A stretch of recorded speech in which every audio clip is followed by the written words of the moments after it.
আসসালামু আলাইকুম ভাবি। কি ভাবতেছেন? ভাবি ডাকছি কেন? বস আমার সব কিছু কইছে, আপনি কালকে রাজি হয়েছেন, এই জন্য তো বস বিয়ের জন্য প্রস্তুতি নিতেছে। ইভেন কই? বস বস তো নতুন বাসা ভাড়া নিছে আজকে, আপনার জন্য বাসা সাজাইতেছে। কেন আপনি জানেন না? বস যে আপনার কি ভালোবাসে, 24 ঘন্টা শুধু আপনার কথাই কয়, আর আমার কানটা জ্বালা ভালো করে ফেলায়। বস আপনার সেই পরিমাণ ভালোবাসে। আপনি একটু দাঁড়ান, বসে এখানে চলে আইব। ভাবনা তুমি তোমার লাগে আমার কথা আছে, কও। আমার মাফ করে দিও, তুমি আমারে ভুলে যাই। হ্যালো ভাবি। তোর বস কমবে, ফোন ধরে না কা?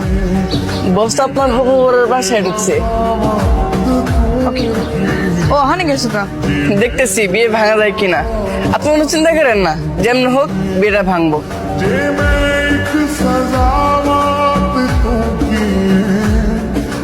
বাবা কি বলতেছে? আমি তো কিছুই বুঝতে পারতেছি না। স্যার আমি কইতাছি, আপনারা যে 3 লাখ টাকা দিয়েছেন সেই টাকাটা আমি আপনাকে আস্তে আস্তে ফেরত দিয়ে দেব। আপনি তাও এটা কইরেন না। ফকিন্নির বাচ্চা, আমি কি করব না করবো সেটা আমি তোরে জিজ্ঞেস করে করবো? হ্যাঁ বেরো বেরো। থাম, আমি দেখতেছি।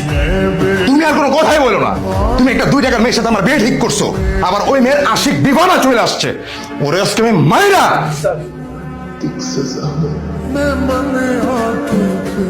তুমি ওই পোলার বাড়িতে কেন গেছিলা? এমনি গেছিলাম খোঁজ খবর নিতে। জানো কি খবর পাইছি? তুমি শুনলে অবাক হয়ে যাবা। কি খবর? ওরা এত বড় লোক হওয়ার পরেও তোমার লগে কেন বিয়ে ঠিক হয়েছে জানো? কেন? ওই পোলা আছে না, সব ধরনের নেশা পানির সাথে জড়িত, ড্রাগ ফিনসিডিল সব কিছু। পড়াশোনাও না ঠিক মতো করে নাই, মারামারি কইরা 6 বছর জেলেও ছিল। এমন একটা পোলার সাথে ওর মায়ে তো বিয়ে দিব না। ওর মায়ে কি কোনো সময় বিয়ে দিব? আর এই জন্যই তোমার লগে ওই পোলার বিয়ে ঠিক করছে। ওর বাপে ভাবছে পোলার বিয়ে দিয়ে দিলে পোলা ভালো হয়ে যাইব। চলো না আমরা পালায় যাই। কি কইতে আস? আমি আমার আব্বার রেখে পালাই যাবো? ভাবনা, আমি তোমার অনেক ভালোবাসি।